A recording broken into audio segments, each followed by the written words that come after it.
Welcome back. So we stopped at the end of page 2. The beginning of page 3 asks us a simple question. How do you construct a confidence interval?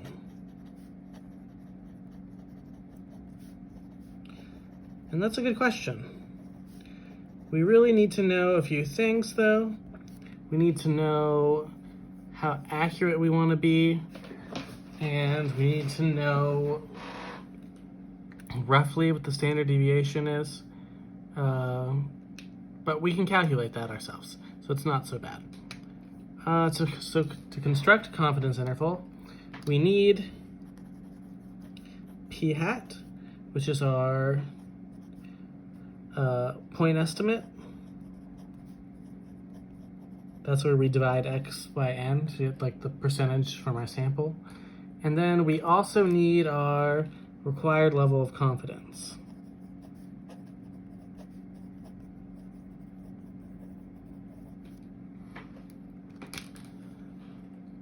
Now, generally, our level of confidence is going to tell us how many standard deviations we have to go out on either side.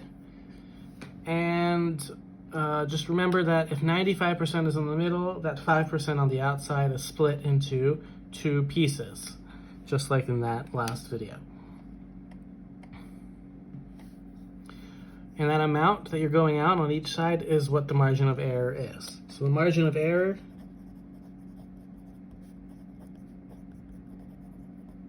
is what you add or subtract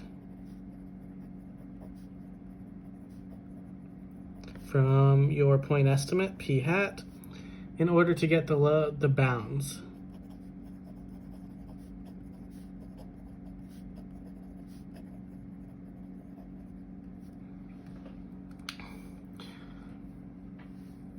Okay, so let's talk about a 95% confidence interval. For a 95% confidence interval, find the critical value, and this is where you'll use your z-table. So let's talk about your critical value.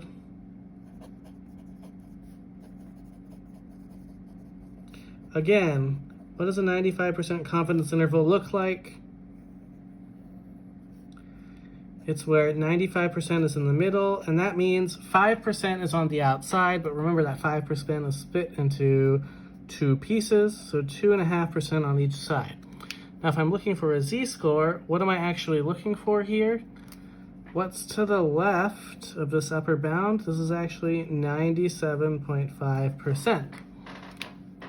So let's see, go to your z-table, which you can print it out from Canvas, the formula chart that's in there. If not, just pick one up on the internet and look for the values. So we're looking for where 0.975 is on the z-table, and that means 0.025 is going to be on the other side. And we get that it's negative and positive 1.96.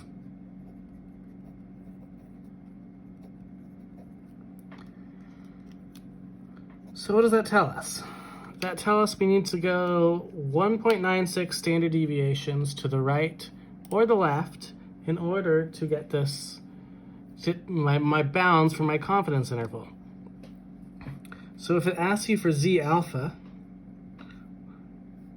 so z of 0.025, which is how much, which is to the left, it's 1.96. Because remember, z alpha is the area to the right, not the area to the left. Just remember that when we're doing this. So how does this help us? If you look at the next page, most of the confidence intervals we use will be 90%, 95%, 98 or 99, and it gives you the critical values, specifically what they are, which that's a quick reference sheet when you're doing confidence intervals, so you don't have to look at the z-table each time. It's only if you get some weird ones, like an 86% confidence interval, that you're going to have to go back to the table. You'll get used to these other ones as you go. So let's see how this works on page 4, number 2. In a survey conducted by Princeton Survey Research Associates International, 800 randomly selected 16 to 17-year-olds were asked if they ever used their cell phone to text while driving. Of the 800 teenagers surveyed, 272 indicated that they text while driving. Construct a 90% confidence interval for the actual number. Now first, I just want to say, I don't buy it. If you asked me how many teenagers text while driving out of 800, I'd probably say it's about 600, but that's not important for the problem. That's just a side note, and I'm going to try to keep our story time short-ish, but I still want to give my opinion. Okay, so to find p hat, which is x over n, we take our 272 and divide it by 800. Now, when you do 272 divided by 800, I think you get 0.34.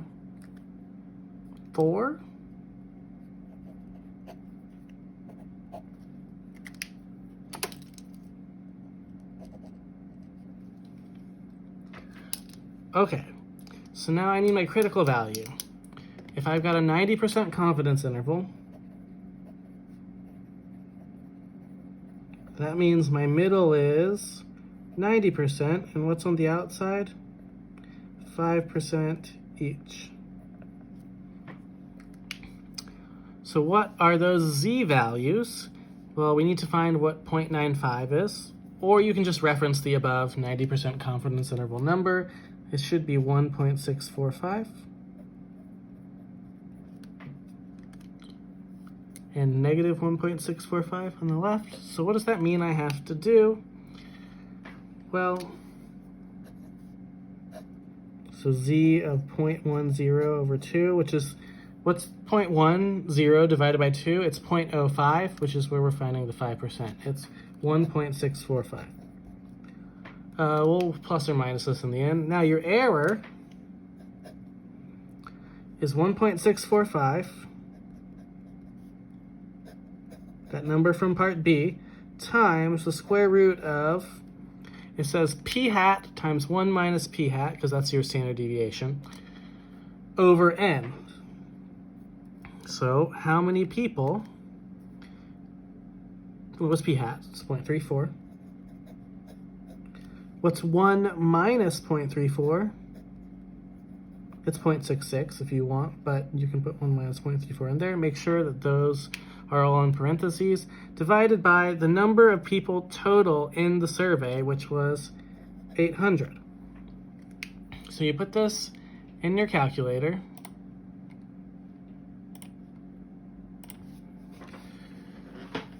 You're like, okay, what is 1.645 times the square root of 0.34 times the 1 minus 0.34. I put all those in parentheses and make sure they're under the square root. Divided by 800.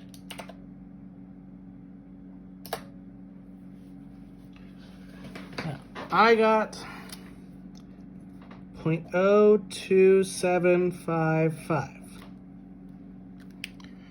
Now, if that's the margin for error, so what does that mean? This is the amount that needs to be added or subtracted to get confidence interval.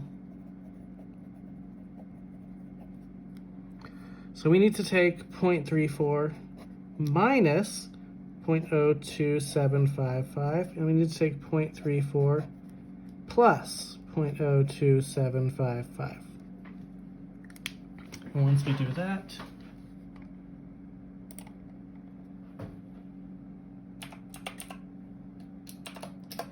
we get, on the right side, 0.36755.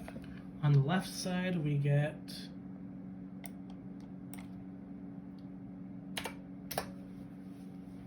0.31244. 31245.